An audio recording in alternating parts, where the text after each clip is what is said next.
Hello மக்களே! Welcome to Karthi news. இப்போது நிறையா பிளேயர்ஸ் வந்து சின்ன சின்ன வயசுலயே சீக்கிரமா ரிட்டயர்மெண்ட்ட அவங்க நாட்டுக்கு அனௌன்ஸ் பண்ணிட்டுருக்காங்க.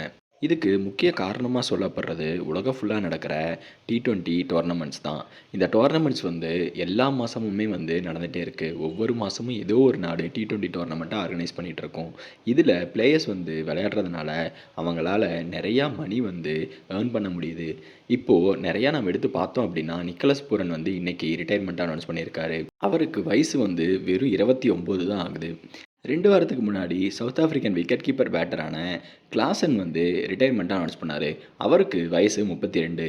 எல்லாருமே வந்து ஃபினான்ஷியல் ஸ்டெபிலிட்டி இல்ல, நான் வந்து போதும், எங்க நாட்டுக்கு ஆடுனது போதும் அப்படின்லாம் நிறைய காரணத்த சொல்லி ரிட்டயர் ஆயிட்டே வராங்க. போன வருஷம் குவிண்டன் டிகாக் வந்து 31 வயசுல ரிட்டயர்மெண்ட்டை அனௌன்ஸ் பண்ணாரு எல்லா ஃபார்மேட்ல இருந்தும். இது எல்லாத்துக்கும் காரணமா என்ன பார்க்கப்படுது அப்படின்னா, யாருமே வந்து அவங்க ஊர்ல அந்த அளவுக்கு சம்பாதிக்கிறது இல்ல அப்படிங்கிறது தெரியுது. எல்லாரும் அவங்க நாட்டுக்காக தான் விளையாடுறத ப்ரிஃபரன்ஸ் குடுப்பாங்க.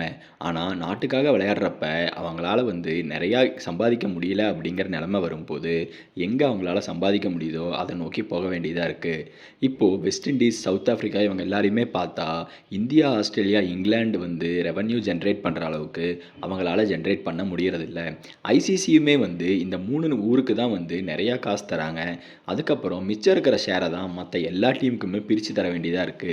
அதனால ஒரு காலத்துல கொடிகட்டி பறந்த நாடு எல்லாமே இப்போ சிரமப்பட்டுட்டு இருக்காங்க அப்படின்னு தான் சொல்லணும் கிரிக்கெட் ஃபீல்ட்ல. அவங்க என்னதான் நல்ல நல்ல டேலண்ட்ட மறுபடியும் ப்ரொடியூஸ் பண்ணிக்கிட்டே இருந்தாலும், அந்த பிளேயர்ஸ் எல்லாம் அவங்களால தக்க வச்சுக்க முடியல அப்படின்னு தான் சொல்லணும். இப்போ சவுத் ஆஃப்ரிக்காலாம் ஒரு காலத்துல எப்படி இருந்த டீம், வெஸ்ட் இண்டீஸ் எல்லாமே வந்து அந்த காலத்துல அவ்வளோ பெரிய டீமா இருந்தது. ஆனா எல்லாமே வந்து இப்போ ரெவென்யூ மாடல் வந்து இந்தியா, ஆஸ்திரேலியா, இங்கிலாந்து நிறையா எடுத்துக்கிறதுனால இவங்களால நிறையா ரெவென்யூ ஜெனரேட் பண்ண முடியறதில்ல. அதனால பிளேயர்ஸ்க்கு சம்பளம் கம்மியா தர்றதுனால, இவங்க நான் போய் 2 மாசம் இங்க விளையாண்டா எனக்கு 1 வருஷம் விளையாடுற காசு தராங்க. அதனால நான் அங்க போறேன் அப்படின்னு சொல்லி கொஞ்சம் கொஞ்சமா இன்டர்நேஷனல் கிரிக்கெட்லேருந்து விலகி போகவே ஆரம்பிக்கிறாங்க. சிலர் வந்து இந்த ஒரு சீரிஸ் விளையாடல, நான் அடுத்த சீரிஸ் வந்து விளையாடுறேன். அதனால இந்த சீரிஸ் கேப்ல நான் போய் அந்த டோர்னமெண்ட்ட விளையாண்டேன்னா எனக்கு அவ்வளோ காசு கிடைக்கும் அப்படின்னு எல்லாருமே போக ஆரம்பிக்கிறாங்க. ஒரு ஸ்டேஜ்ல நாட்டுக்கே நான் விளையாட வேணாம், போதும், நான் வந்து ரெஸ்ட் எடுத்து வேர்ல்டு ஃபுல்லா இருக்கிற T20 டோர்னமெண்ட்ட மட்டும் ஆடுறேன் அப்படிங்கிற மைண்ட் செட்டுக்கு எல்லா பிளேயரும் வந்துடுறாங்க. இதனால என்ன ஆகுது அப்படின்னா, நல்ல நல்ல டேலண்ட் எல்லாமே வந்து அந்த நாட்டுக்காக விளையாட முடியாம போகுது. நிக்கலஸ் பூரன்லாம் அவ்வளோ நல்ல டேலண்ட். வெஸ்ட் இண்டீஸை ஒரு கட்டத்தில் கேப்டன்சியும் பண்ணியிருக்காரு.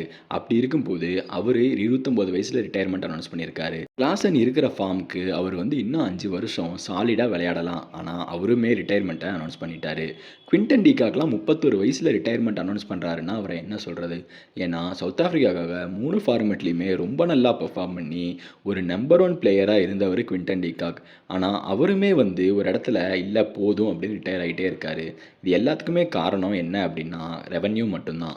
ஐசிசி இந்த ரெவென்யூ மாடலை பற்றி கொஞ்சம் நல்லா பார்த்து சின்ன சின்ன நாடுகளுக்கு எல்லாமே வந்து கொஞ்சம் நிறையா அமௌண்ட் வர மாதிரி இருந்தால் அந்த நாடும் டெவலப் ஆகும், அந்த நாட்டில் இருக்கிற பிளேயர்ஸும் வந்து பலனடைவாங்க. இவங்க என்ன பண்ண போகிறாங்க, இப்படியே போனால் நாட்டுக்காக யாருமே விளையாட மாட்டாங்க. ஃபுட்பால் மாதிரி கிரிக்கெட் போயிட்டே இருக்குது அப்படிங்கிறதுல சந்தேகமே வேணாம்.